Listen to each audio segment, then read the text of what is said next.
Warriors, welcome back to Gods of Alliance. If you're here, it means you want power, knowledge, and control over the battlefield. This is not luck. This is strategy. Let's break the game together. Today we're taking a closer look at one of the most frustrating heroes you'll ever face in Hero Wars Alliance. A hero who doesn't rely on massive damage or incredible survivability. Instead, he controls the most valuable resource in every battle: energy. One perfectly timed ability can completely shut down an enemy team before they even have the chance to fight back. Today, we're talking about Jorgen, the Dominion's legendary master of energy manipulation. In this guide, we'll break down every one of his skills, discuss the best way to build him through skins, glyphs, artifacts, gift of the elements, and talismans. And finally, we'll look at some of the strongest heroes capable of countering him. Because understanding Jorgen isn't simply about learning one hero. It's about understanding how to control the rhythm of an entire battle. Let's begin with his signature ability, Torment of Powerlessness. Jorgen summons a massive skull directly onto the enemy front line, dealing magic damage to nearby enemies while preventing every affected target from gaining energy for 9 full seconds. The damage scales with his magic attack. But let's be honest, the damage isn't what makes this ability terrifying. The true strength is energy denial. Without energy, heroes can't use their ultimates. And without ultimates, entire team compositions simply stop functioning. That's exactly why Jorgen has remained one of the strongest control heroes in Hero Wars for so many years. Teams that depend on synchronized ultimates can completely fall apart the moment Torment of Powerlessness lands. Heroes like Artemis suddenly lose their momentum. Supports delay their healing. Tanks can't activate defensive abilities. Everything slows down, and the punishment becomes even more devastating when other control heroes join the fight. Cleaver can pull additional enemies directly into the skull's area using Rusty Hook. Krista can prepare the battlefield with frozen needles before Jorgen locks everyone in place. Lars can drag the entire enemy team into the skull using Lord of the Storm, maximizing both the damage and the energy control. And if that's still not enough, Faceless can simply copy Torment of Powerlessness and extend the nightmare even further. Orion also benefits enormously, sharing additional magic penetration with the team while amplifying the overall magical pressure. One ultimate can completely dictate the pace of an entire battle. Next comes Cycle of Energies. Jorgen protects one ally with a magical shield. While that shield remains active, the protected hero gains energy at twice the normal rate. Like his first skill, the shield scales with magic attack. At first glance, the shield itself may not seem particularly impressive. But again, the shield isn't the real purpose of the skill. The accelerated energy generation is. Imagine protecting Faceless. He reaches his ultimate much faster, copies Torment of Powerlessness, and suddenly the enemy spends almost the entire battle unable to generate energy. Or perhaps you shield Martha. Now she activates Foremother's Oath significantly earlier, accelerating your entire team's energy generation while the enemy is still waiting to cast their first ultimate. Even damage dealers like Kark or Zisha become dramatically more dangerous when they begin casting their abilities several seconds earlier than expected. This is why Jorgen fits into so many different compositions. He doesn't simply protect his allies, he accelerates their win condition. His third ability is Leper. Jorgen places a curse on the entire enemy team, redirecting all physical damage they receive toward the furthest enemy hero for 10 seconds. This skill doesn't scale with his stats. Instead, its effectiveness depends entirely on the skill level. Leper is one of the most misunderstood abilities in Hero Wars. Many players see it only as extra damage. In reality, it's all about target selection. If the enemy's backline carries their main damage dealer, or a fragile support, every physical attack directed toward the front line suddenly starts eliminating the hero standing furthest away. Against physical teams, this can completely change the battle. The tank survives, but the carry disappears. It's a mechanic that rewards positioning knowledge just as much as raw power. Finally, we arrive at Tainted Wounds. Every time Jorgen attacks, he steals energy from his target.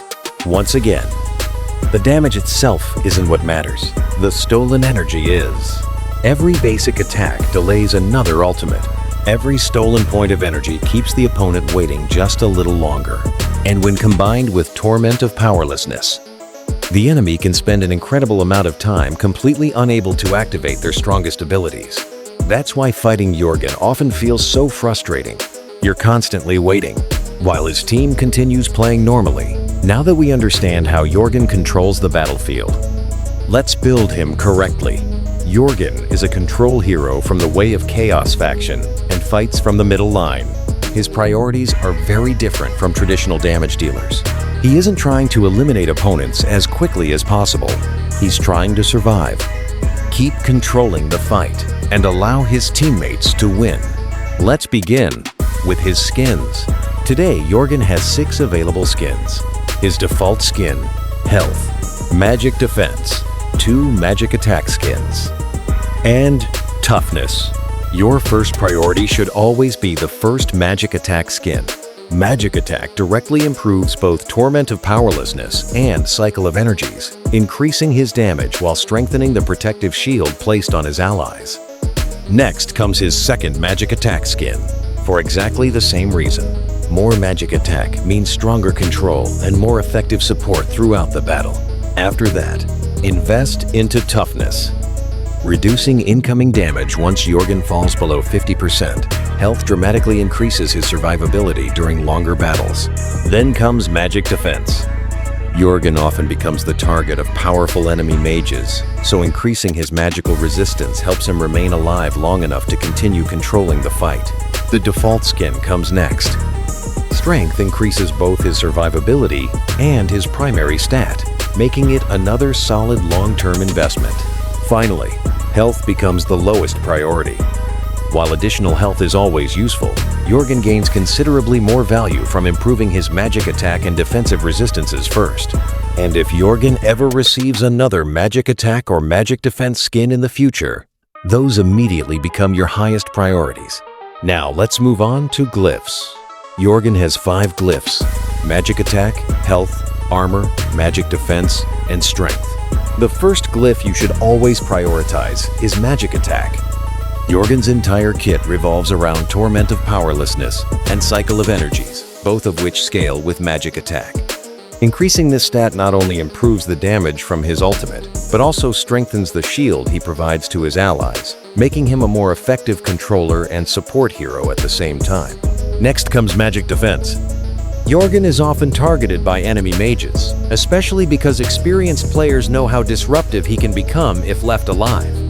Increasing his magic defense allows him to survive longer against heroes like Orion, Zisha, and Celeste, giving him more opportunities to delay enemy ultimates. Third is Armor. Unlike many support heroes, Jorgen doesn't have an armor skin, so investing in this glyph helps compensate for that weakness and greatly improves his survivability against physical attackers. After that comes Strength. Strength increases his primary stat, giving him additional durability and helping him remain alive throughout longer battles. Finally, invest in Health. Extra health is always useful, but compared to his magic attack and defensive stats, it provides the smallest overall improvement to his performance. As I usually recommend, bring every glyph to around level 40 before pushing them further, unless you're specifically progressing hero classes. Now let's move on to Artifacts. Jorgen's Weapon Artifact grants the entire team a magic attack bonus every time he activates Torment of Powerlessness. His book increases both armor and magic defense, and his ring increases his primary stat, Strength. The priority here is quite different from many other heroes. Start with the Weapon Artifact. Jorgen activates it frequently, boosting the magic attack of your entire team while simultaneously strengthening his own ultimate. Magic-based compositions benefit enormously from this bonus, making it one of the most valuable support artifacts available. Second comes the book. Increasing both armor and magic defense dramatically improves Jorgen's survivability, ensuring he stays alive long enough to keep disrupting the enemy's energy generation. Finally, invest in the ring. Strength is always welcome, but compared to the value of sharing magic attack and improving his defenses, it provides the lowest overall impact. Now let's talk about the gift of the elements. My recommendation is simple: max it.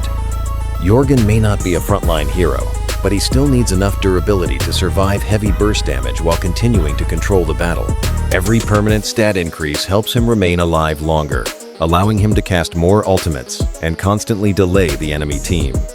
Next come his talismans. Jorgen currently has two excellent options. His first talisman provides strength and magic defense. His second grants magic attack and armor. Both perform extremely well. If you're looking for maximum survivability, the first talisman is an excellent choice. If you prefer strengthening both his control and durability at the same time, the second talisman becomes incredibly valuable. Even without either talisman, however, Jorgen remains one of the strongest control heroes in Hero Wars Alliance when properly developed. Now let's move on to one of the most important sections. How do we counter Jorgen? The first hero that immediately comes to mind is Satori. Jorgen constantly manipulates energy, accelerating his allies while stealing energy from his enemies. Normally, that's an incredible advantage. Against Satori, it becomes a liability. Every additional point of energy gained places even more Foxfire marks on Jorgen's teammates, allowing Satori to unleash devastating bursts of damage with Ravenous Pack. At the same time, Jorgen's own energy stealing continuously triggers Satori's passive, making this one of the strongest counters available. Another excellent answer is Martha, since Leper redirects physical damage toward the furthest enemy. Placing Martha in the backline often turns her into the target.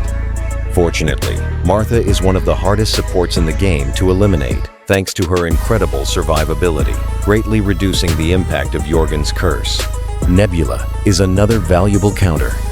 Her Serenity removes negative effects from nearby allies, allowing them to recover from some of Jorgen's control and continue generating energy normally. Then we have Soleil. Soleil punishes enemy control heroes by increasing the damage they receive whenever they apply control effects. Since Jorgen constantly disables energy generation throughout the fight, Soleil transforms one of his greatest strengths into a dangerous weakness. Finally, there's Polaris. Her continuous stuns constantly interrupt Jorgen's rhythm, delaying his attacks, slowing his energy stealing, and making it much harder for him to control the pace of the battle. So, is Jorgen still worth building? Without question. Very few heroes in Hero Wars Alliance can manipulate the battlefield as effectively as Jorgen. He doesn't rely on massive burst damage. He doesn't dominate through overwhelming survivability. Instead, he wins by denying opportunities, stopping ultimates, accelerating allies, disrupting enemy timing, and completely controlling the flow of combat. That's why, even after all these years, Jorgen continues to be one of the most valuable support and control heroes in the game.